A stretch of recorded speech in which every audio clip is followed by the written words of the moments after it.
사우디가 미국을 향해 폭탄 발언을 했습니다. 우리는 미국의 압박을 거절합니다. 15억 달러 규모의 계약, 사우디가 미국 무기를 밀어내고 한국의 천무 3.0을 전격 채택한 겁니다. 30년 전 미국 최고의 두뇌들이 수십억 달러를 날리고도 포기했던 AI 자율 자탄, 한국이 이를 100% 명중률로 부활시키자 세계 군사 패권이 요동쳤습니다. 그런데 가장 충격받은 사람은 따로 있었습니다. 30년 전 그 실패 보고서를 직접 쓴 펜타곤의 수석 분석관, 대전 실사격장에서 36발 전탄 명중을 두 눈으로 확인한 그가 그날 밤 한국에 건 한 통의 전화, 미국 방산 70년 질서가 그 전화 한 통으로 무너지기 시작했습니다.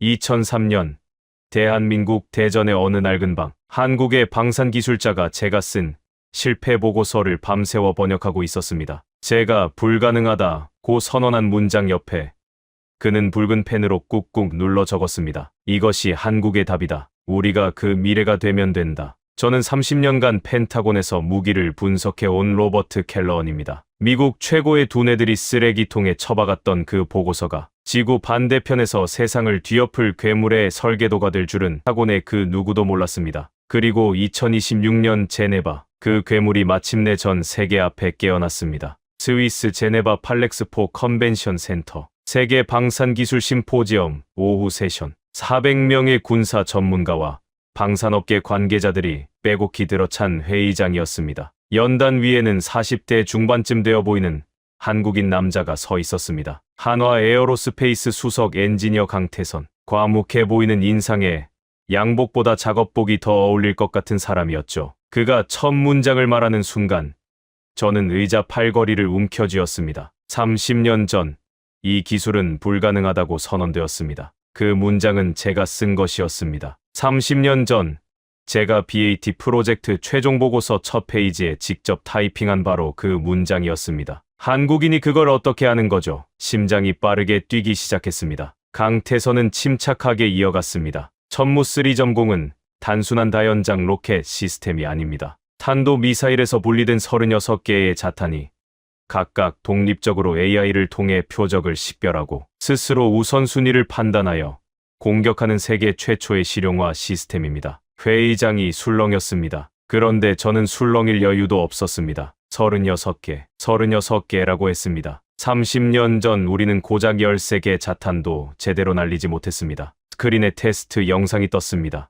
천무 미사일이 발사대를 떠나 하늘로 치솟고 일정 고도에서 상단부가 열리며 수십 개의 작은 물체가 쏟아져 나왔습니다. 각 자탄이 날개를 펼치고 독립 비행을 시작했습니다. 그리고 놀랍게도 각각의 자탄이 서로 다른 표적을 향해 갈라져 나가더니 전차형 표적부터 먼저 장갑차, 이동 차량 순서로 정확히 타격하는 장면이 이어졌습니다. AI가 실시간으로 판단한 겁니다. 어떤 표적이 더 위협적인지를. 그 순간 30년 전 뉴멕시코 사막이 눈앞에 겹쳐졌습니다. 화이트 샌즈 미사일 시험장. 미국이 세계 최초의 핵실험을 했던 바로 그 땅에서 저는 7년간 매달린 프로젝트의 최종 시험을 지켜보고 있었습니다. BAT.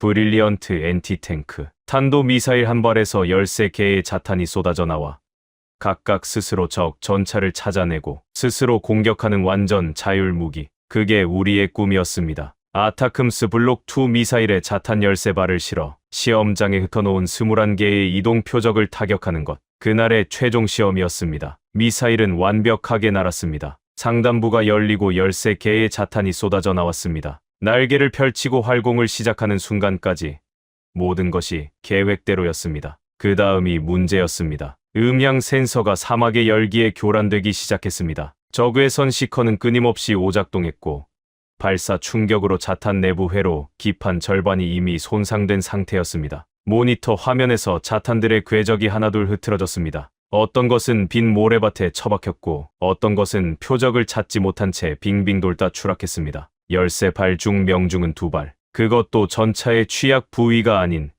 빈 맞춤이었습니다. 관제실이 조용해졌습니다. 7년의 연구.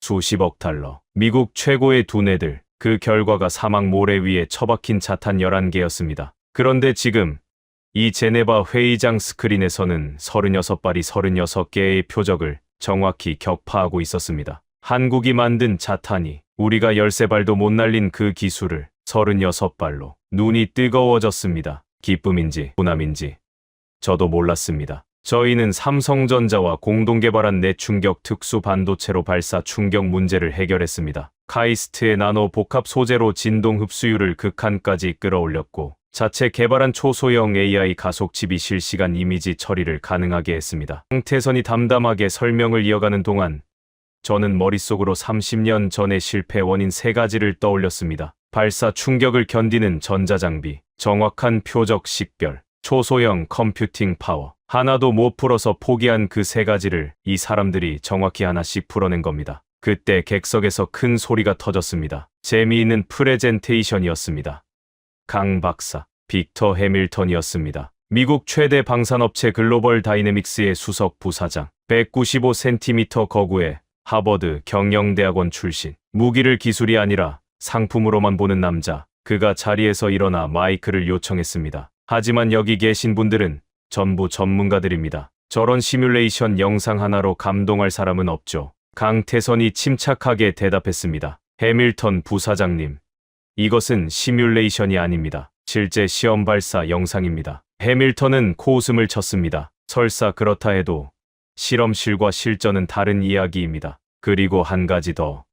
혹시 이 기술이 미국의 BAT 관련 특허를 침해하고 있는 건 아닌지 우리 법무팀의 확인을 요청하겠습니다. 회의장에 찬바람이 도는 것 같았습니다. 그건 질문이 아니라 협박이었습니다. 400명이 다 아는 공개 협박. 강태선의 얼굴에 약간 홍조가 돌았지만 목소리는 흔들리지 않았습니다. 저희 기술은 완전히 독자적으로 개발되었으며 모든 특허 검토를 마쳤습니다. 원하시면 상세 데이터를 제공하겠습니다. 해밀턴이 냉소적인 미소를 지으며 앉았습니다. 그 순간 회의장 반대편에서 손이 올라갔습니다. 스위스 군사 전문 기자였습니다. 켈러언 박사님께 질문드립니다. 박사님은 BAT 프로젝트의 핵심 멤버셨습니다. 당시 실패의 진짜 원인은 무엇이었고 한국이 그 문제를 해결했을 가능성이 있다고 보십니까? 400명의 시선이 제게 쏠렸습니다. 이 질문이 왜 날카로운지 설명해야 합니다. 제가 한국의 성공을 인정하면 그건 미국의 기술적 한계를 인정하는 겁니다. 동시에 제 인생 최대의 실패를 400명 앞에서 공개적으로 시인하는 것이기도 합니다. 하지만 부정하면 방금 제 두 눈으로 본 36발의 기적을 거짓말이라고 해야 합니다. 저는 마이크를 잡지 못하고 잠시 얼어붙었습니다. 바로 그때 주머니 속 휴대폰이 진동했습니다. 워싱턴의 옛 동료가 보낸 긴급 메시지였습니다. 한화 에어로스페이스 대상 대규모 사이버 공격 정황 포착. 중국발 추정이나 최초 경유지 IP 일부가 미국 버지니아 소재. 확인 요망. 미국 버지니아. 글로벌 다이내믹스 본사가 버지니아에 있습니다. 저는 휴대폰 화면을 내려다보다가 연단 위에 강태선을 올려다봤습니다. 그리고 객석 앞줄에서 여유롭게 다리를 꼬고 앉아있는 해밀턴을 봤습니다. 이건 단순한 기술 논쟁이 아니었습니다. 누군가는 한국의 발표가 성공하는 걸 원하지 않았고 그 누군가는 이 회의장 안에 앉아 있을 수도 있었습니다. 400명이 저를 기다리고 있었습니다. 답을 해야 했습니다. 하지만 그 답은 30년 전 제가 닫아버린 서랍을 다시 여는 일이었습니다. 그리고 그 서랍 안에는 해밀턴이 절대 세상에 알려지길 원하지 않는 것이 들어 있었습니다. BAT가 기술 때문에 중단된 게 아니라는 사실. 저는 깊게 숨을 들이마셨습니다. 그리고 천천히 자리에서 일어났습니다. 저는 자리에서 일어났지만 바로 마이크를 잡지는 못했습니다. 3초, 어쩌면 5초쯤 됐을 겁니다. 하지만 그 몇 초가 제 인생에서 가장 긴 시간이었습니다. 400명의 시선, 연단 위 강태선의 눈, 객석 앞줄 해밀턴의 눈, 그리고 주머니 속 휴대폰에서 방금 읽은 그 메시지. 저는 마이크를 잡았습니다. BAT 프로젝트의 실패 원인은 복합적이었습니다. 제 목소리가 회의장에 울렸습니다. 의외로 떨리지 않았습니다. 30년 동안 꺼내지 않았던 이야기를 하려니 오히려 담담해지더군요. 첫째, 탄도 미사일 발사 시의 극심한 충격과 진동을 견딜 전자장비를 만들 수 없었습니다. 둘째, 당시 음향 센서 기술로는 이동 표적의 정확한 식별이 불가능했습니다. 셋째, 자탄의 크기와 무게 제약 안에서 충분한 컴퓨팅 파워를 넣을 수 없었습니다. 여기까지는 공개된 사실이었습니다. 누구나 아는 이야기. 하지만 다음 문장부터가 문제였습니다. 그런데 저는 잠시 멈췄습니다. 그로부터 30년이 지났습니다. 그 사이 반도체는 혁명적으로 발전했고 이 기술은 당시에는 공상과학 수준이었습니다. 특히 한국이 세계를 선도하고 있는 반도체, 신소재 기술은 BAT 시절에는 상상도 할 수 없었던 수준입니다. 시장이 조용해졌습니다. 제가 어디로 가고 있는지 모두가 감지한 겁니다. 오늘 한화 에어로스페이스의 발표와 데이터를 보면서 저는 확신하게 되었습니다. 해밀턴의 표정이 굳는 게 보였습니다. 한국은 해냈습니다. 그리고 그들이 해낸 방식은 BAT의 개량이 아닙니다. 완전히 다른 접근입니다. 음향 센서를 광학 AI로 대체한 것은 개선이 아니라 혁명입니다. 이것은 제가 30년간 본 무기 체계 중 가장 혁신적인 기술입니다. 이 초간의 정적, 그리고 박수가 터졌습니다. 여기저기서 동시에 각국 대표들이 고개를 끄덕이며 한국 대표단 쪽을 바라봤습니다. 저는 그 박수 소리 속에서 두 사람의 얼굴만 보고 있었습니다. 강태선, 연단 위에서 미세하게 고개를 숙이며 제게 인사를 보냈습니다. 감사의 표시였겠지만 그의 눈빛에는 다른 것이 있었습니다. 당신이 누군지 압니다. 라고 말하는 것 같았습니다. 해밀턴, 얼굴이 붉어진 채 자리에서 벌떡 일어나 회의장을 나갔습니다. 세션이 끝난 뒤 저는 한국 대표단에게 다가갔습니다. 강태선이 먼저 손을 내밀었습니다. 켈러언 박사님, 감사합니다. 솔직히 말씀드리면 박사님이 저쪽 편을 들 수도 있다고 각오하고 있었습니다. 저는 편을 든 게 아닙니다. 제가 말했습니다. 사실을 말한 겁니다. 강태선이 잠깐 미소를 짓더니 태블릿을 꺼내 제게 보여줬습니다. 3.0 자탄의 상세 기술 자료가 화면에 펼쳐졌습니다. 삼성전자와 공동 개발한 내충격 반도체입니다. 20G 이상의 충격에서도 정상 작동합니다. 카이스트에서 개발한 나노 복합 소재로 진동 흡수율을 극한까지 끌어올렸고요. 그리고 이게 핵심입니다. 그가 화면을 넘기자 작은 칩 하나의 확대 사진이 나왔습니다. 자체 개발한 초소형 AI 가속 칩. 초저전력으로 작동하면서 초당 수천 장의 이미지를 처리합니다. 이 칩이 광학 센서 데이터를 실시간 분석해서 표적을 식별하는 겁니다. BAT가 음향에 의존한 것과는 근본적으로 다른 접근이죠. 저는 자료를 보면서 가슴이 두근거렸습니다. 30년 전 제가 풀지 못한 문제 3가지. 이 사람들이 정확히 하나씩 완전히 다른 방법으로 풀어버린 겁니다. 어떻게 이런 발상을 하셨습니까? 제가 물었습니다. 음향 센서를 완전히 포기하고 광학으로 간다는 건 당시로서는 누구도 생각 못한 방향인데 강태선이 제 눈을 똑바로 보며 대답했습니다. 박사님 보고서 덕분입니다. 뭐라고요? 박사님이 작성하신 BAT 기술 검토 보고서. 공개된 버전이지만 저희 팀 전원이 숙독했습니다. 박사님이 3가지 실패 원인을 명확하게 짚어주셨기 때문에 저희는 그 3가지에 집중할 수 있었습니다. 풀어야 할 문제가 뭔지 알았으니까요. 저는 할 말을 잃었습니다. 제가 실패의 기록으로 남기려 했던 그 보고서가 지구 반대편에서 성공의 설계도로 쓰인 겁니다. 특히 보고서 마지막 페이지, 강태선이 말을 이었습니다. 미래의 반도체와 센서, 컴퓨팅 기술이 충분히 발전한다면 이론적 가능성은 열려 있다. 박사님이 쓰신 그 한 문장이 저희의 출발점이었습니다. 그 문장, 자존심 때문에 덧붙인 한 줄, 완전한 실패라고 인정하기 싫어서 끼워 넣은 마지막 문장, 그걸 한국의 엔지니어들이 읽고 그럼 우리가 하자고 결심한 겁니다. 저는 잠시 아무 말도 못했습니다. 뭐라고 해야 할지 몰랐습니다. 그때 제 휴대폰이 울렸습니다. 해밀턴이었습니다. 로버트, 방금 네가 무슨 짓을 한 건지 알고 있겠지. 사실을 말했을 뿐이야. 빅터, 사실.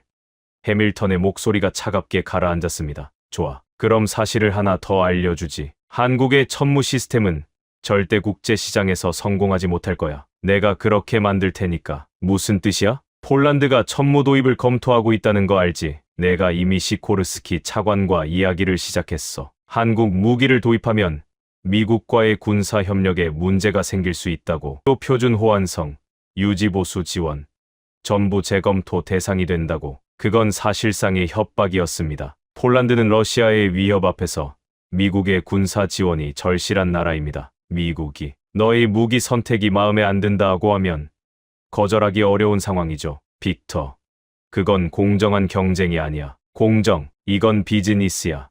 로버트, 15억 달러짜리 계약을 한국한테 넘길 생각은 없어. 전화가 끊어졌습니다. 저는 강태선에게 돌아갔습니다. 그의 팀은 각국 대표들에게 둘러싸여 명함을 교환하고 있었습니다. 분위기는 분명 좋았습니다. 하지만 저는 알고 있었습니다. 이 좋은 분위기 이면에서 해밀턴이 이미 움직이기 시작했다는 걸. 강 박사, 잠깐 이야기 좀 하시죠. 저는 그를 복도로 불러냈습니다. 두 가지를 말씀드려야 합니다. 첫째, 글로벌 다이내믹스가 폴란드를 상대로 압박을 시작했습니다. 천무를 도입하면 미국과의 군사 협력에 문제가 생길 수 있다고요. 강태선의 표정이 단단해졌습니다. 하지만 놀라는 기색은 없었습니다. 예상했던 일입니다. 둘째, 저는 목소리를 낮췄습니다. 한화 에어로스페이스에 대한 대규모 사이버 공격이 감지됐습니다. 중국발로 추정되지만 최초 경유지 IP 일부가 미국 버지니아에서 나왔습니다. 이번에는 강태선의 눈빛이 달라졌습니다. 버지니아요? 글로벌 다이내믹스 본사가 버지니아에 있습니다. 잠시 침묵이 흘렀습니다. 강태선이 천천히 고개를 끄덕였습니다. 켈런 박사님, 솔직히 여쭤도 되겠습니까? 왜 저희를 도와주시는 겁니까?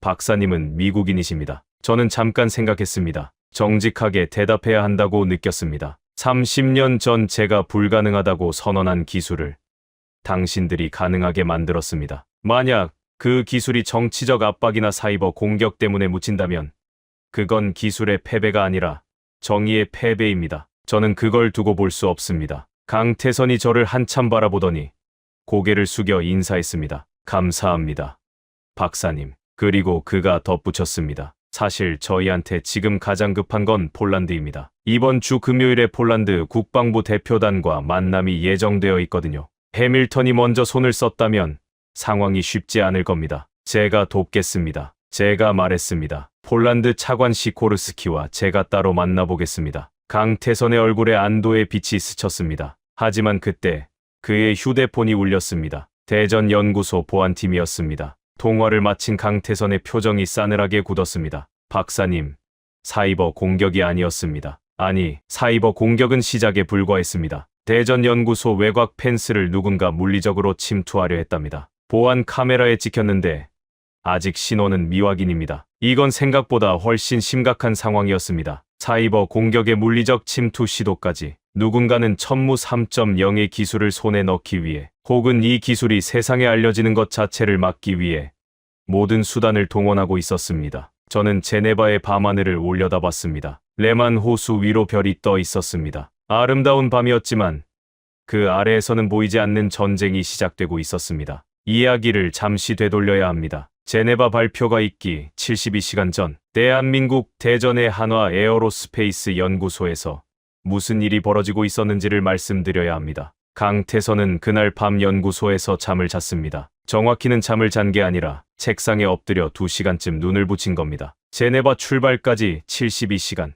발표 자료 최종 점검, 시연 시스템 테스트, 보안 프로토콜 확인, 해야 할 일이 산더미였습니다. 새벽 4시, 강태선의 책상 위 모니터에 경고창이 떴습니다. 아이연구원 윤채원이 보낸 보안 리포트였습니다. 팀장님, 발표 시연용 서버에 비정상 접속 시도가 48시간 내에 2,700건 감지됐습니다. 2,700건, 평소의 10배가 넘는 수치였습니다. 강태선은 즉시 윤채원을 호출했습니다. 윤채원, 30대 초반의 이 여성 연구원은 천무 3.0의 AI 알고리즘을 설계한 핵심 인물이었습니다. MIT에서 인공지능 박사 학위를 받고 미국의 여러 빅테크 기업에서 러브콜을 받았지만 한국으로 돌아온 사람입니다. 공격 패턴을 분석해봤습니다. 윤채원이 노트북 화면을 펼쳐 보였습니다. 표면적으로는 중국발 공격입니다. 경유 서버도 전부 중국 쪽이에요. 그런데 이상한 점이 있습니다. 뭐가? 최초 접속 IP의 일부가 미국 버지니아에서 나왔습니다. 중국을 경유지로 쓰고 있지만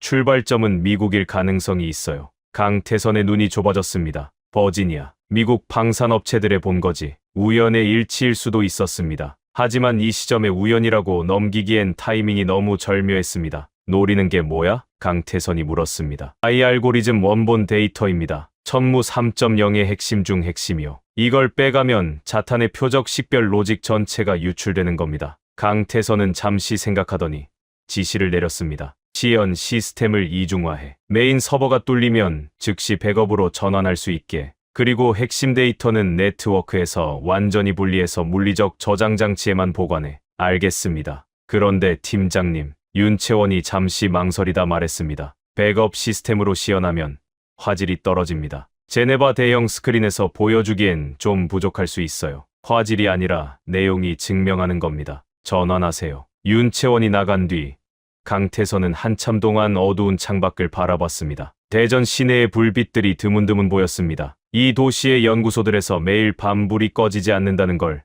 세계는 아직 모르고 있었습니다. 그때 전화가 울렸습니다. 아버지였습니다. 강일수. 80대 초반에 은퇴한 방산기술자. 한국 방위산업 1세대. 1970년대 한국이 미국에서 미사일 기술을 사오려 했지만 거절당하고 아무것도 없는 상태에서 맨손으로 시작해야 했던 시절부터 이 일을 해온 사람입니다. 태선아.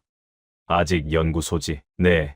아버지. 제네바 준비는 됐어? 거의요. 그런데 방해가 좀 있습니다. 전화 너머로 아버지가 웃는 소리가 들렸습니다. 방해 없이 된 적이 있었냐? 내가 처음 미사일 만들 때 미국이 부품 하나까지 수출 금지를 걸었다. 설계도도 없었어. 교과서에 나온 그림 보고 깎았다.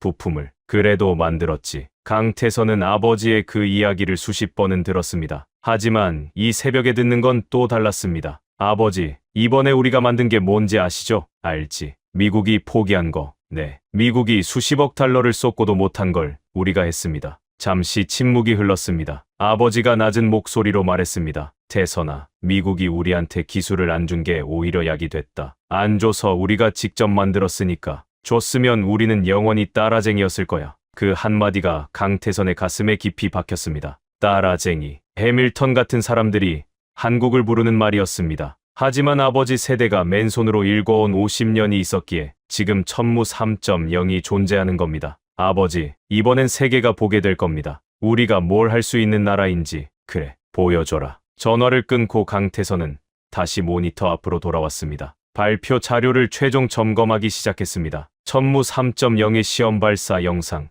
기술 사양, 성능 비교 데이터 하나하나 확인하면서 그는 머릿속으로 제네바 회의장을 그려봤습니다. 400명의 전문가들 앞에서 한국이 뭘 해냈는지 보여줘야 합니다. 해밀턴 같은 자가 비웃든 말든 데이터가 말하게 할 겁니다. 숫자는 거짓말을 하지 않으니까. 새벽 6시 윤채원이 다시 들어왔습니다. 이번에는 표정이 심각했습니다. 팀장님, 상황이 바뀌었습니다. 또 뭔데? 사이버 공격 말고 물리적 침투 시도가 있었습니다. 새벽 3시쯤 연구소 외곽 펜스에 동작 감지 센서가 작동했어요. 보안 카메라를 확인해봤는데 검은 옷을 입은 인원 2명이 펜스를 넘으려다 경비에 발각돼서 도주했습니다. 강태선이 자리에서 벌떡 일어났습니다. 진원은 미확인입니다. 경찰에 신고했고 국정원에도 보고 올라갔습니다. 사이버 공격의 물리적 침투까지. 이건 단순한 산업 스파이 수준이 아니었습니다. 국가 단위의 조직적 움직임이었습니다. 강태선은 팀원들을 긴급 소집했습니다. 새벽 6시 반,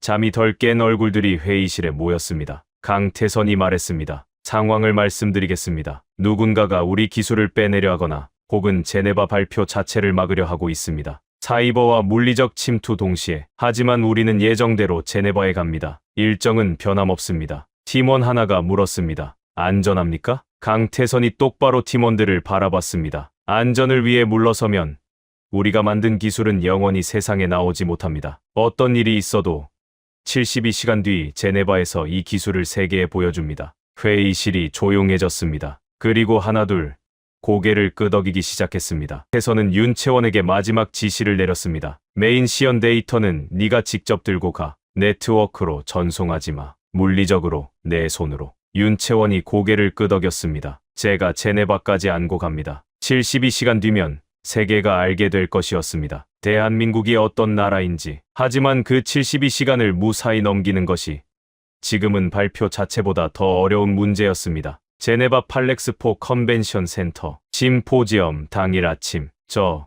켈러는 VIP 라운지에서 커피를 마시고 있었습니다. 손에 든 컵이 미세하게 떨리고 있었습니다. 30년간 수백 개의 방산 행사에 참석했지만 이렇게 긴장된 적은 처음이었습니다. 오늘 이 회의장에서 무슨 일이 벌어질지 예감하고 있었기 때문입니다. 라운지 유리창 너머로 회의장 입구가 보였습니다. 각국 대표단이 속속 도착하고 있었습니다. 폴란드 국방부 차관 아르투르 시코르스키가 수행원들과 함께 들어오는 게 보였습니다. 할아버지가 2차 대전에 참전했다는 그 사람. 러시아의 위협을 본능적으로 아는 군인 집안 출신이죠. 그의 뒤를 이어 루마니아, 필리핀 대표단도 보였습니다. 그리고 반대편 입구로 해밀턴이 들어왔습니다. 맞춤 정장의 자신만만한 걸음걸이. 하지만 오늘은 뭔가 달랐습니다. 그의 옆에 정장 차림의 남자 둘이 바짝 붙어 있었습니다. 법무팀인지 로비스트인지 어쨌든 혼자 온 게 아니었습니다. 전투 준비를 하고 온 겁니다. 저는 시선을 돌려 한국 대표단을 찾았습니다. 회의장 뒤편 통로에서 강태선이 윤채원과 함께 무언가를 점검하고 있었습니다. 윤채원이 가방에서 작은 외장 저장 장치를 꺼내 발표용 노트북에 연결하는 게 보였습니다. 네트워크가 아니라 물리적 장치로 데이터를 들고 온 겁니다. 왜 그래야 했는지 저는 알고 있었습니다. 그런데 발표 30분 전 상황이 터졌습니다. 강태선의 보조 엔지니어가 뛰어왔습니다. 얼굴이 하얗게 질려 있었습니다. 팀장님, 메인 시연 서버가 다운됐습니다. 강태선의 표정이 굳었습니다. 하지만 목소리는 평정을 유지했습니다. 상황 보고 디도스 공격입니다. 동시 접속 50만 건 이상. 메인 서버가 완전히 먹통이 됐습니다. 제네바 현지 서버도 대전 원격 연결도 전부 차단됐습니다. 발표 30분 전에 서버를 날려버린 겁니다. 지연 영상, 데이터 시각화, 실시간 분석 화면. 메인 서버로 돌리기로 했던 모든 것이 한순간에 증발했습니다. 저는 복도에서 그 장면을 지켜보고 있었습니다. 강태선의 팀원들 얼굴에 공포가 번지는 게 보였습니다. 세계 400명의 전문가 앞에서 빈 화면을 틀어야 할 수도 있다는 뜻이었으니까요. 하지만 강태선은 달랐습니다. 그는 3초쯤 눈을 감았다가 뜨더니 윤채원을 봤습니다. 백업. 윤채원이 즉시 가방에서 또 다른 외장 장치를 꺼냈습니다. 대전에서 직접 들고 온 물리적 저장 장치. 네트워크와 완전히 분리된 데이터. 15분이면 됩니다. 윤채원이 말했습니다. 10분 안에 강태선이 대답했습니다. 윤채원의 손이 키보드 위를 날아다녔습니다. 데이터를 발표용 노트북에 로딩하고 프로젝터 연결을 확인하고 화면 출력을 테스트했습니다. 팀원들이 주위를 에워싸고 케이블을 잡고 모니터를 들고 전쟁터 같은 10분이었습니다. 됐습니다. 윤채원이 말했습니다. 다만 시연 영상 화질이 메인보다 떨어집니다. 대형 스크린에서 보면 차이가 날 수 있어요. 강태선이 고개를 끄덕였습니다. 충분합니다. 화질이 아니라 36발이 말하는 겁니다. 발표 5분 전. 시스템 정상화 완료. 저는 그 광경을 보면서 한 가지를 확실히 깨달았습니다. 이 사람들은 처음부터 이런 상황을 예상하고 준비해왔다는 걸. 한국이라는 나라가 북한의 끊임없는 사이버 위협 속에서 기술을 개발해 온 나라라는 걸 새삼 실감했습니다. 적의 방해를 전제하고 시스템을 설계하는 것. 그게 이 사람들의 일상이었던 겁니다. 회의장 문이 열리고 오후 세션 시작을 알리는 안내 방송이 울렸습니다. 저는 객석 맨 뒷줄에 자리를 잡았습니다. 해밀턴은 맨 앞줄 중앙에 앉았습니다. 시코르스키 차관은 중간쯤. 폴란드 수행원들에 둘러싸여 있었습니다. 400석이 거의 꽉 찼습니다. 연단 위에 강태선이 올라갔습니다. 10분 전까지 서버가 날아간 사람이라고는 믿기지 않을 만큼 표정이 차분했습니다. 그는 마이크를 잡고 회의장을 한번 천천히 둘러봤습니다. 그리고 첫 문장을 말했습니다. 30년 전 이 기술은 불가능하다고 선언되었습니다. 제 심장이 뛰었습니다. 그 문장이 제가 쓴 것이라는 하지만 회의장의 다른 사람들은 몰랐습니다. 그들에게 그건 그냥 강렬한 오프닝이었을 뿐입니다. 하지만 저한테는 30년 된 상처를 칼로 긋는 것과 같았습니다. 강태선이 이어갔습니다. 미국의 BAT 프로젝트. 탄도미사일에서 분리되는 자율지능형 자탄. 당시 세계 최고의 기술력을 가진 미국이 수십억 달러를 투입하고도 완성하지 못한 꿈의 무기였습니다. 회의장이 집중하기 시작했습니다. 해밀턴이 팔짱을 끼는 게 보였습니다. 오늘 저희는 그 꿈을 현실로 만든 결과를 보여드리겠습니다. 천무 3.0.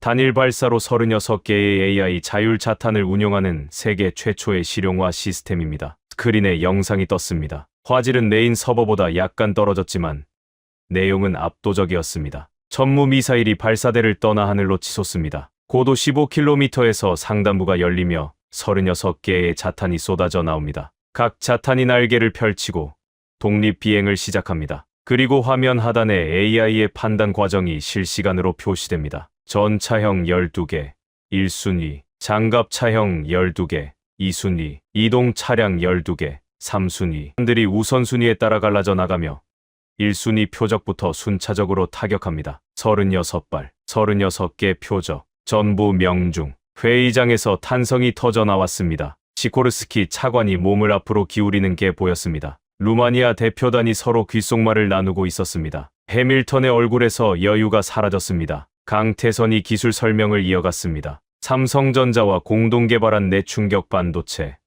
카이스트의 나노 복합 소재, 자체 개발 AI 가속 칩, BAT가 실패한 세 가지 원인을 정확히 하나씩 풀어낸 과정을 담담하게 설명했습니다. 그의 목소리에는 자랑이 아니라 데이터에 대한 확신만 있었습니다. 발표가 끝났습니다. 47분이었습니다. 47분. 제가 30년간 품었던 확신이 무너지는 데 걸린 시간이 바로 그겁니다. 그리고 바로 그 직후 해밀턴이 마이크를 요청했습니다. 그의 얼굴은 이미 붉어져 있었습니다. 비웃을 때의 여유는 온데간데 없었고 대신 눈에 날이 서 있었습니다. 이 다음에 벌어진 일, 해밀턴의 공격, 기자의 질문, 그리고 제가 마이크를 잡아야 했던 그 순간의 이야기는 이미 앞에서 들려드렸습니다. 하지만 아직 말씀드리지 않은 것이 있습니다. 발표가 끝나고 해밀턴이 회의장을 박차고 나간 뒤 제가 강태선과 복도에서 나누었던 대화 이후의 일입니다. 해밀턴은 단순히 분노해서 나간 게 아니었습니다. 그는 이미 다음 수를 두고 있었습니다. 그것도 제가 예상했던 것보다 훨씬 빠르게, 훨씬 치밀하게. 해밀턴이 회의장을 나간 뒤 정확히 2시간 만에 상황이 움직이기 시작했습니다. 폴란드 국방부 차관 시코르스키가 강태선에게 비공식 면담을 요청해 온 겁니다. 좋은 신호처럼 보일 수 있습니다. 하지만 면담 요청의 내용을 듣는 순간 분위기가 달라졌습니다. 솔직한 대화를 원합니다. 천무 3.0 도입이 우리에게 어떤 정치적 비용을 수반하는지 숨기지 말고 이야기해 주십시오. 정치적 비용. 그 단어가 핵심이었습니다. 누군가 시코르스키에게 이미 귀띔을 한 겁니다. 한국 무기를 사면 미국이 불쾌해할 거라고. 그 누군가가 누구인지는 물어볼 필요도 없었습니다. 면담은 제네바 호숫가의 조용한 카페에서 열렸습니다. 강태선, 시코르스키, 그리고 제가 동석했습니다. 강태선이 제게 함께해달라고 요청했고 시코르스키도 거부하지 않았습니다. 오히려 저를 보더니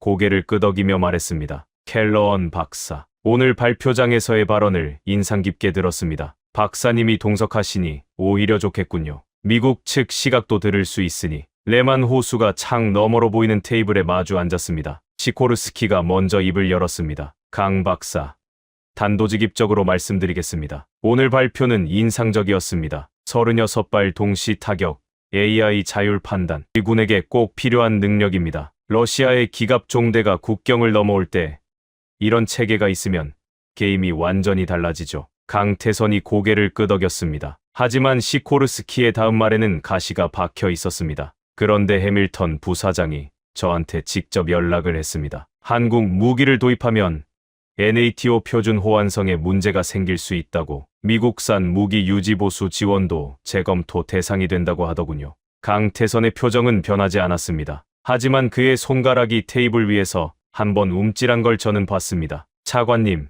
그건 사실이 아닙니다. 제가 먼저 입을 열었습니다. 시코르스키가 저를 봤습니다. 박사님이 보시기에 저는 미국인입니다. 그리고 30년간 미국 방산업계 안에서 일했습니다. 해밀턴이 말하는 NATO 호환성 문제는 기술적 사실이 아니라 사업적 압박입니다. 미국 기업이 15억 달러짜리 계약을 한국에 뺏기기 싫어서 하는 소리입니다. 시코르스키의 눈썹이 올라갔습니다. 미국인의 입에서 이런 말이 나올 줄은 예상 못한 거겠죠. 하나 더 말씀드리겠습니다. 저는 이어갔습니다. 제가 검토한 데이터에 따르면 천무 3.0은 이미 극한의 전자전 환경에서 테스트를 마쳤습니다. 한국은 북한의 끊임없는 전자전 위협 속에서 이 기술을 개발한 나라입니다. 오히려 그런 환경에 더 강한 시스템을 만들었다고 보는 게 맞습니다. 시코르스키가 잠시 생각에 잠겼습니다. 그리고 강태선에게 물었습니다. 강 박사, 한 가지만 더 묻겠습니다. 미국의 하이마스와 비교하면 어떻습니까? 저희는 하이마스 도입도 고려하고 있었거든요. 강태선이 차분하게 대답했습니다. 하이마스는 한 발에 한 표적입니다. 천무 3.0은 한 발에 36표적입니다. 러시아 기갑 종대가 국경에 나타났을 때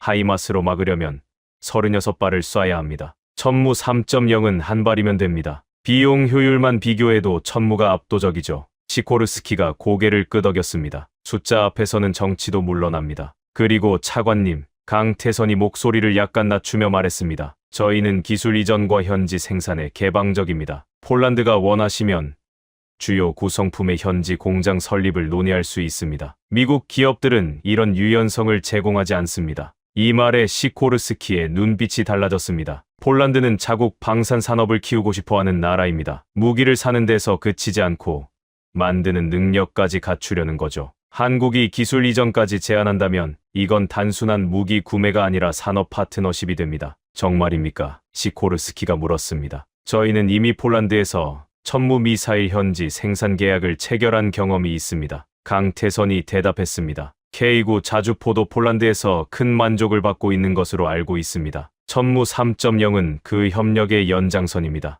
1시간이 넘는 면담이었습니다. 시코르스키는 떠날 때 분명히 달라진 표정이었습니다. 처음 들어올 때의 경계심은 사라지고 대신 계산하는 눈빛이 되어 있었습니다. 군인 집안 출신답게 실리를 빠르게 따지는 사람이었습니다. 강 박사, 켈러언 박사. 오늘 유익한 대화였습니다. 시코르스키가 일어서며 말했습니다. 공식 검토를 시작하겠습니다. 카페를 나온 뒤 강태선이 제게 말했습니다. 박사님, 시코르스키 차관이 마음이 기울고 있는 건 확실합니다. 하지만 해밀턴이 여기서 물러설 사람이 아니란 것도 압니다. 맞습니다. 제가 고개를 끄덕였습니다. 해밀턴은 기술로 안 되면 정치로 안 되면 다른 방법을 쓸 겁니다. 강태선이 잠시 생각하더니 말했습니다. 한 가지 제안이 있습니다. 시코르스키 차관이 아직 완전히 확신하지 못하는 건 성능입니다. 제네바에서 본 건 영상이니까요. 만약 폴란드군 관계자들이 직접 실사격을 보면 더 이상 의심할 여지가 없을 겁니다. 실사격 시연을 하겠다는 겁니까? 네. 폴란드 대표단을 한국으로 초대하겠습니다. 대전 테스트장에서 직접 보게 할 겁니다. 시뮬레이션도 아니고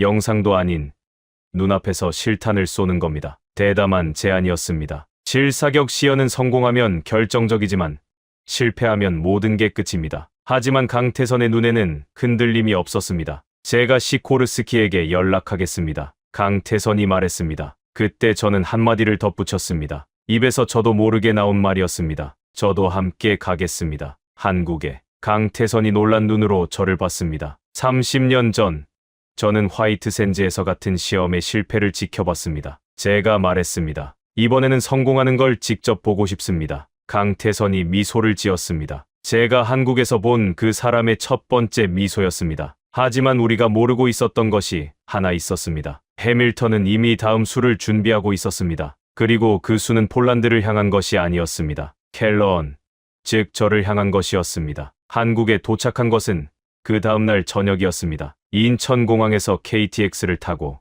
대전으로 이동하는 동안 저는 창밖을 바라보며 한국이라는 나라를 다시 보고 있었습니다. 시속 300km로 달리는 열차가 놀랍도록 조용했습니다. 90년대에 처음 한국을 방문했을 때는 개발도상국의 모습이 남아 있었는데 지금은 완전히 다른 나라였습니다. 대전 연구소에 도착했을 때 밤 9시가 넘었지만 건물마다 불이 환하게 켜져 있었습니다. 강태선이 말했습니다. 우리 연구소는 밤과 낮에 구분이 없습니다. 특히 요즘 같은 시기에는 연구소 투어는 다음날 오전으로 예정되어 있었지만 강태선이 한 곳만 먼저 보여주고 싶다며 저를 AI 개발센터로 안내했습니다. 거기서 윤채원이 기다리고 있었습니다. 켈러언 박사님, 하나만 보여드리겠습니다. 윤채원이 모니터를 켰습니다. 화면에 천무 3.0 자탄의 판단 과정이 시각화되어 나타났습니다. 자탄이 표적을 발견하고 분류하고 우선순위를 매기고 접근 경로를 계산하고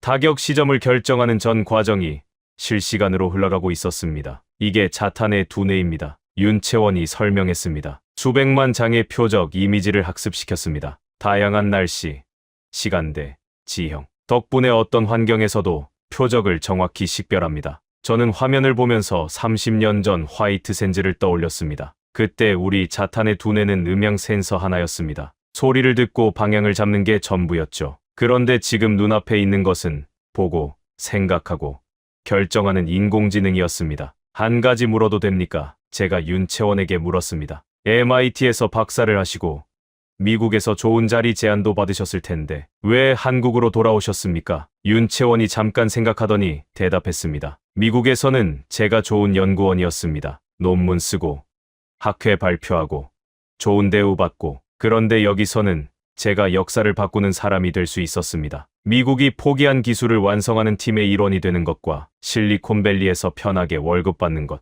저는 전자를 선택했습니다. 담담한 말이었지만 무게가 있었습니다. 그날 밤 강태선이 저를 연구소 근처의 작은 한식당으로 데려갔습니다. 늦은 시간이었지만 강태선 팀원 몇몇이 합류했습니다. 된장찌개와 불고기를 먹으며 우리는 편하게 이야기를 나눴습니다. 그때 강태선이 오래된 서류 봉투 하나를 꺼냈습니다. 박사님, 이걸 보여드리고 싶었습니다. 봉투 안에서 나온 것은 낡은 종이 뭉치였습니다. 누렇게 바랜 종이 위에 한국어와 영어가 빼곡하게 적혀 있었습니다. 제 BAT 기술 검토 보고서의 한국어 번역본이었습니다. 이건 제 아버지가 직접 번역하신 겁니다. 강태선이 말했습니다. 2000년대 초에 미국 공개 자료에서 이 보고서를 입수해서 밤마다 한 페이지씩 번역하셨죠. 종이 여백의 손글씨, 메모가 빼곡했습니다. 한국어라 읽을 수는 없었지만 그 글씨의 양과 밀도만으로도 얼마나 치열하게 연구했는지 느낄 수 있었습니다. 아버지는 이 보고서를 읽고 이렇게 말씀하셨습니다. 강태선이 말을 이었습니다. 미국 사람이 불가능하다고 했으니 우리가 가능하게 만들면 된다. 저는 그 낡은 종이를 손에 들고 한참을 바라봤습니다. 제가 실패의 기록이라고 생각했던 것을 이 사람의 아버지는 도전의 출발점으로 읽었습니다. 같은 문서를 완전히 반대의 의미로. 마지막 페이지를 봐주십시오. 강태선이 말했습니다. 제가 쓴 그 문장이 빨간 밑줄과 함께 있었습니다. 미래의 반도체와 센서, 컴퓨팅 기술이 충분히 발전한다면 이론적 가능성은 열려 있다. 그리고 그 옆에 강태선 아버지의 손글씨가 크게 적혀 있었습니다. 강태선이 번역해줬습니다. 이것이 답이다. 우리가 그 미래가 되면 된다. 눈이 뜨거워졌습니다. 자존심 때문에 덧붙인 한 줄이 바다를 건너 한 사람의 인생을 바꾸고 그 아들 세대에서 현실이 된 겁니다. 강 박사. 제가 말했습니다. 목소리가 좀 갈라졌습니다. EAT가 중단된 진짜 이유를 알려드려야 할 것 같습니다. 강태선이 저를 가만히 바라봤습니다. 최종 시험에서 13발 중 2발이 명중했습니다. 결과만 보면 실패죠. 하지만 2발이 명중했다는 건 개념 자체는 작동한다는 뜻이었습니다. 기술을 개선할 시간만 있으면 됐습니다. 그런데 왜 중단된 겁니까? 당시 방산업체들이 반대했기 때문입니다. 자탄 36발이 한 번에 나가면 비싼 정밀유도 미사일 36발을 따로 팔 기회가 사라지는 거죠. 한 발로 끝나는 무기보다 36발을 팔 수 있는 구조가 그들에게는 더 좋은 비즈니스였습니다. 강태선의 표정이 굳어졌습니다. 기술이 아니라 돈 때문에 죽은 겁니까? 네. 그리고 그 결정을 주도한 사람이 빅터 해밀턴의 아버지였습니다. 테이블이 조용해졌습니다. 선들도 숟가락을 내려놓고 저를 보고 있었습니다. 해밀턴이 저한테 제네바에 가지 말라고 협박한 이유가 이겁니다. 제가 말했습니다. 제가 이 사실을 공개하면 해밀턴 가문과 글로벌 다이내믹스의 역사가 뒤집힙니다. BAT는 기술의 실패가 아니라 탐욕의 희생물이었다는 게 드러나니까요. 강태선이 한참 동안 아무 말 없이 앉아 있었습니다. 그리고 조용히 말했습니다. 그러니까 박사님이 30년간 짊어진 실패는 실패가 아니었던 거군요. 그 한마디에 저는 대답하지 못했습니다. 30년 동안 저를 짓누른 무게가 그 한 문장으로 들려나가는 느낌이었습니다. 내일은 실사격 시험이었습니다. 폴란드 대표단이 직접 보러 옵니다. 30년 전 화이트 샌즈에서 실패한 바로 그 시험을 내일 이 한국 땅에서 다시 보게 되는 겁니다. 하지만 이번에는 결과가 다를 거라는 확신이 처음으로 들었습니다. 다음 날 아침, 대전 테스트장. 하늘이 맑았습니다. 30년 전 화이트 샌즈도 맑은 날이었죠. 그날도 하늘은 아무 문제가 없었습니다. 문제는 땅 위에 있었습니다. 관람석에 시코르스키 차관과 폴란드 군 관계자 6명이 앉았습니다. 그 옆에 제가, 반대편에는 윤채원이 기술 모니터를 관장하고 있었습니다. 강태선은 발사 지휘소와 관람석을 오가며 최종 점검을 하고 있었습니다. 시코르스키가 제게 물었습니다. 켈러언 박사, 솔직히 말씀해 주십시오. 성공합니까? 저는 잠시 생각했습니다. 30년 전이었다면 반드시 라고 대답했을 겁니다. 그리고 실패했겠죠. 그래서 이번에는 다르게 말했습니다. 차관님, 저는 어제 이 팀이 문제를 어떻게 풀었는지 직접 봤습니다. 30년 전 제가 풀지 못한 3가지를 완전히 다른 방법으로 풀어냈습니다. 저는 데이터를 믿습니다. 강태선이 지휘소에서 무전을 잡았습니다. 전 팀 준비 완료 보고. 각 섹션에서 차례로 보고가 올라왔습니다. 발사 시스템 정상, 자탄 탑재 완료, AI 시스템 가동 확인, 표적 36개 배치 완료, 기상 조건 양호, 발사 준비 완료. 강태선이 관람석 쪽을 한번 바라봤습니다. 저와 눈이 마주쳤습니다. 고개를 한번 끄덕였습니다. 그도 끄덕였습니다. 발사. 천무 미사일이 발사대를 떠났습니다. 굉음과 함께 하얀 연기를 뿜으며 하늘로 치솟았습니다. 속도가 붙으면서 점점 작아지더니 파란 하늘 속으로 빨려 들어갔습니다. 관람석의 모니터에 미사일의 궤적이 실시간으로 표시됐습니다. 고도가 올라갑니다. 10km, 12km, 14km, 15km, 분리 고도 도달. 모니터 화면에서 미사일의 상단부가 열리는 게 보였습니다. 36개의 자탄이 쏟아져 나왔습니다. 하나하나가 날개를 펼치고 독립비행을 시작했습니다. 모니터에 36개의 추적선이 그려지기 시작했습니다. 30년 전 화이트샌즈에서도 여기까지는 완벽했습니다. 문제는 그 다음이었죠. 센서가 교란되고 회로가 타버리고 자탄이 방향을 잃었습니다. 저는 숨을 멈추고 모니터를 봤습니다. 36개의 추적선이 흐트러지지 않았습니다. 한 줄 한 줄이 정확하게 표적을 향해 갈라져 나갔습니다. AI의 판단이 모니터 하단에 실시간으로 표시됐습니다. 전차형 12개, 1순위, 장갑차형 12개, 2순위, 이동 차량 12개, 3순위, 1순위 표적에 자탄 12발이 먼저 쇄도했습니다. 폭발. 하나, 둘, 셋. 연쇄적으로 터졌습니다. 모니터에 명중 확인 표시가 하나씩 떴습니다. 12개 전부. 2순위, 또 12발이 갈라져 나갑니다. 폭발. 전부 명중. 3순위, 마지막 12발. 폭발. 명중, 명중, 명중. 36발. 36개 표적. 전부 명중. 모니터에 최종 결과가 떴습니다. 명중률 100%. 1순위 표적 평균 타격 시간 0.3초 차이. AI가 거의 동시에 그러나 정확한 우선순위로 판단한 겁니다. 관람석이 조용했습니다. 2초쯤. 그리고 시코르스키가 자리에서 일어나 박수를 쳤습니다. 폴란드군 관계자들이 따라 일어났습니다. 저는 일어나지 못했습니다. 의자에 앉은 채로 모니터 화면을 보고 있었습니다. 36발 전부 명중이라는 숫자를 30년 전에는 13발 중 2발이었습니다. 그것도 빗맞춤. 그런데 지금 36발이 36개를 정확히 잡았습니다. 눈물이 났습니다. 참으려 했는데 안 됐습니다. 기쁨인지 억울함인지 해방감인지 아마 전부였을 겁니다. 30년 동안 닫아둔 서랍이 마침내 열리고 그 안에 들어있던 모든 감정이 한꺼번에 쏟아져 나온 거였습니다. 윤채원이 옆에 와서 조용히 말했습니다. 박사님, 이건 박사님의 꿈이기도 합니다. 저는 고개만 끄덕였습니다. 말이 나오지 않았습니다. 강태선이 지휘소에서 걸어 나왔습니다. 시코르스키가 그에게 다가가 악수를 청했습니다. 강 박사, 더 볼 필요가 없습니다. 본국의 공식 검토 개시를 건의하겠습니다. 그로부터 몇 시간 뒤 뉴스 속보가 나왔습니다. 폴란드 국방부 한국 천무 3.0 도입 공식 검토 발표. 초기 계약 규모 15억 달러. 그리고 그날 저녁 예상치 못한 전화가 왔습니다. 해밀턴이었습니다. 하지만 이번에는 목소리가 달랐습니다. 분노도 협박도 여유도 없었습니다. 로버트, 빅터, 폴란드 계약 뉴스 봤어? 봤지? 긴 침묵이 흘렀습니다. 그리고 해밀턴이 말했습니다. 너한테 물어볼 게 있어. 한국 사람들, 그 기술이 진짜야? 제가 대답했습니다. 오늘 내 눈으로 봤어. 36발, 36표적, 전부 명중. 진짜야. 빅터. 또 침묵. 그리고 해밀턴이 한숨을 쉬었습니다. 제가 그 남자의 한숨을 들은 건 처음이었습니다. 로버트, 아버지의 BAT 보고서를 읽었어. 네가 쓴 마지막 문장. 미래의 기술이 발전하면 가능성은 열려 있다. 아버지가 그걸 무시한 거지. 그래. 한국 사람들은 무시하지 않았고, 그래. 해밀턴이 또 한숨을 쉬었습니다. 그리고 제가 한 번도 들어보지 못한 말을 했습니다. 강태선이라는 사람한테 연락처 좀 줘. 한 가지 제안할 게 있어. 경쟁 말고 협력을. 전화를 끊고 저는 한참 동안 서 있었습니다. 대전연구소 옥상에서 바라본 밤하늘에 별이 떠 있었습니다. 30년이 걸렸습니다. 불가능이라는 단어가 가능으로 바뀌는데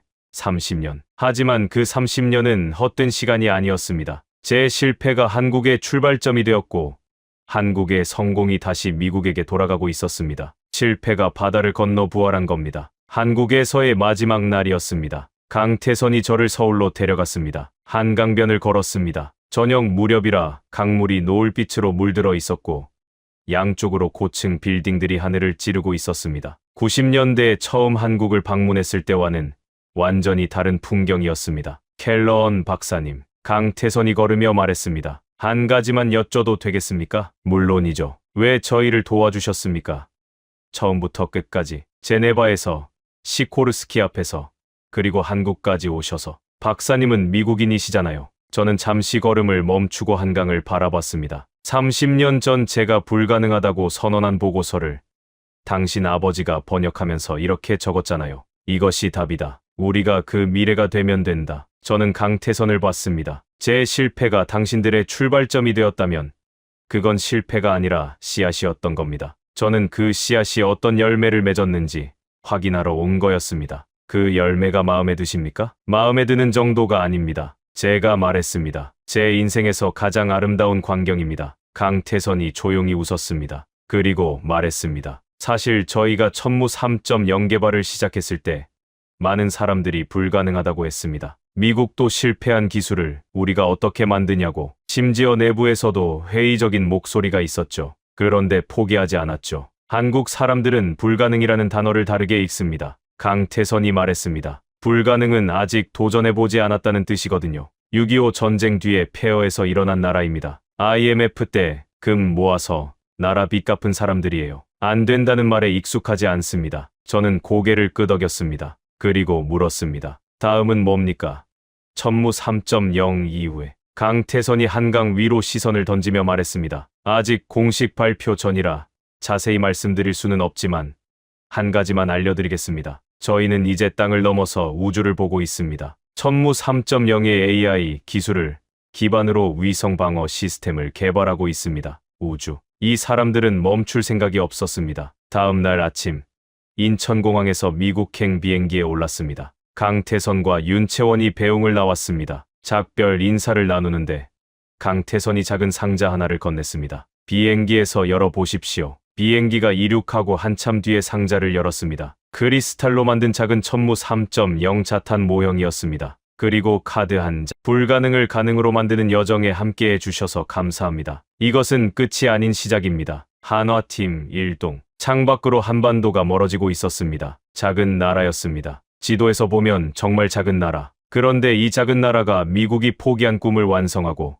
세계 방산 질서를 흔들고 있었습니다. 미국으로 돌아온 뒤의 일은 빠르게 진행됐습니다. 폴란드에 이어 루마니아, 필리핀이 천무 3.0 도입을 확정했습니다. 나토가 공식 추천 무기 시스템으로 선정했습니다. 그리고 가장 놀라운 소식. 미국 국방부가 천무 3.0의 AI 기술 일부를 차세대 정밀 타격 시스템에 적용하는 것을 검토하기 시작했습니다. 글로벌 다이내믹스와 한화의 협력을 통해서 해밀턴이 정말로 협력을 추진한 겁니다. 한국의 AI 기술과 미국의 네트워크 시스템을 결합하면 더 강력한 통합 방어 체계를 만들 수 있다는 게 그의 제안이었습니다. 경쟁에서 이길 수 없으면 손잡는 것. 냉혈한 사업가다운 결정이었지만 어쨌든 옳은 방향이었습니다. 저는 이 모든 경험을 바탕으로 책을 한 권 썼습니다. 미국 여러 대학과 기관에서 강연을 했고 한미 방산 기술 협력의 가교 역할을 맡았습니다. 강연에서 저는 늘 같은 이야기로 끝맺었습니다. 30년 전 저는 불가능하다고 선언했습니다. 한국은 그 불가능을 부정했습니다.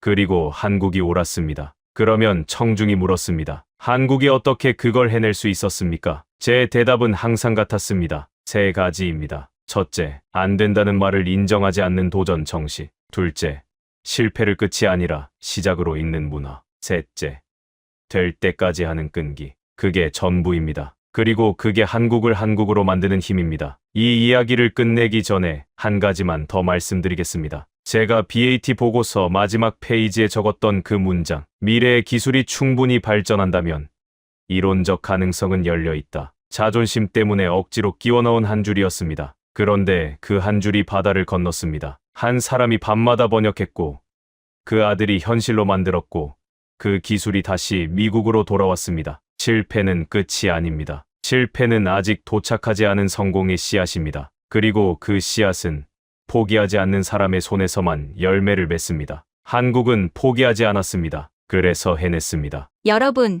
지금까지 전직 미 국방정보국 수석 분석관 로버트 켈러언의 이야기를 함께 하셨습니다. 어떠셨습니까? 미국이 30년 전 막대한 돈을 쏟아붓고도 포기했던 기술.